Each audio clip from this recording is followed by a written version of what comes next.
Everybody, it's your boy Todrick. Thank you so much for coming back to yet another week of Dance Moms Recap. This week's special guest comes to us all the way from Branson, Missouri, where she is starring in Finalists Live. She was one of the stars of Beauty and the Beat, and she is also the second runner-up in Season 4 of American Idol, the beautiful, the talented Bonzel Solomon.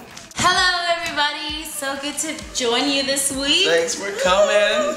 Okay, so what did you think of Dance Moms? I love Dance Moms. I think Abby is a hot mess. I know. Let's get started. Okay, so at the top of the pyramid this week, no surprise, was Maddie. So at the beginning of the episode, everybody was sitting there and Abby starts going through the pyramid, and then we realize that Paige isn't there. She strolls in really late with a huge boot on her foot. She broke her toe, so now she's out for 4 to 6 weeks.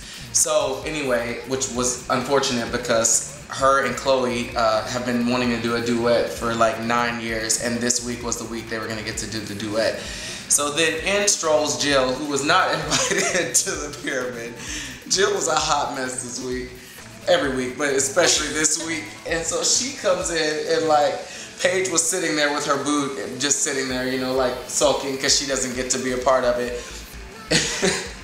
And Jill was like, "Oh, what's wrong with your foot? Are you hurt?" Asking her all these questions that an adult should not be asking a little girl. Obviously, she was just being messy. Yeah, because she knew that when she saw that broke foot, that was a chance for Kendall to get up in that business. She was like, "Abby said you can't dance for duet? Well, that's too bad. Maybe Kendall could do it." So bad. Shady. So with all this going on, Maddie was also chosen a few weeks ago to be one of the stars of Drop Dead Diva. She gets to play a cameo role on the show, so she had to miss rehearsal to go do Drop Dead Diva, and Abby was not happy about it, but it's Maddie, so she was like, yeah, as you were. Okay, so this week Brooke has a solo, and it's like an acro solo, and they were talking about it. It's a really cool concept. It's about Anne Frank, and Kelly just let her true colors come out and just... it was too much. She was like... "Who's Anne Frank?" And it's like... I don't know very much about Anne Frank, but I'm pretty sure she was doing cartwheels. She did say that. I was like, girl, somebody needs to hit her over the head. Show them what you do. This week I'm gonna kill you right now. Just like a can of Raid. So you're gonna get it. She's a hot mess. So yeah, that's for you, Kelly. Kelly, if you're watching this.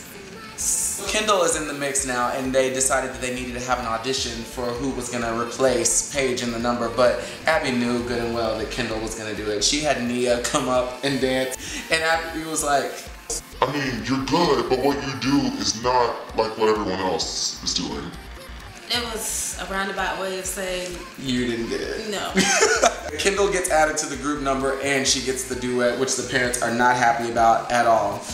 They get to the competition, and... But wait. What? Kendall's mom is a hot mess. Because after she did that, she went and talked to Abby and was like literally shoving Kendall down Abby's throat. Like, "This is a perfect opportunity for my daughter." I was like, I'm gonna kill her right now. She was doing, and then she got with the other dance moms and pretended like she didn't do anything. Yeah, they were like, "Why would you go and ask Abby if she could be in the And number?" she's like, "I didn't ask Abby. Abby just went and got her and split her." And I was like, ooh! 2 cans. 2. So they get to the competition. The group number goes. It was a very like, what country is that from? Paris.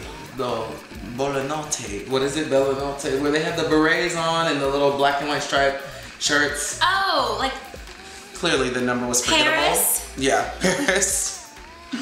Anyway, the number was really good, and Abby wanted to focus on the technique, and so she did a lot of technical things, a lot of turns, a lot of ballet training went into this number, and they did great, and the number came out number 1. They won. It was really nice. Mackenzie went out and did her little number, and she was so good, adorable. She so was good. She was giving you, she was giving everything. you fierce. No, and just then even show her them how they walked off. Show she how was they walked. Like, even in her performance, she was like, it was so cute. How was she again? She was giving. One more time? No. Okay. Brooke's back was hurting so much at this point that Kelly had to make a parent's decision and say that she couldn't perform. And I was very proud of Kelly for not putting her out there. So you go, girl. You better stand up to Abby. In the meantime, Jill did not care. She was like, well, I wish she had told us that she was going to be hurt, because then this would have been a great opportunity for Kendall. Maddie then took the throne and just killed it. She was like angel farts dancing on the stage. It was epic. So beautiful. The duet came and Chloe and Kendall did their thing and it was actually pretty good. They won!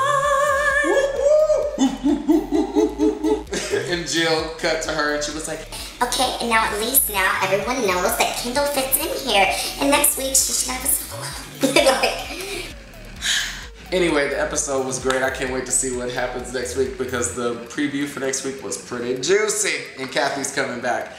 It's gonna be epic. I'm Todrick. And I'm Vonzel. And you're watching FYI. Peace. Oh wait, before we forget, make sure you subscribe to Danton's channel. Like and favorite this video.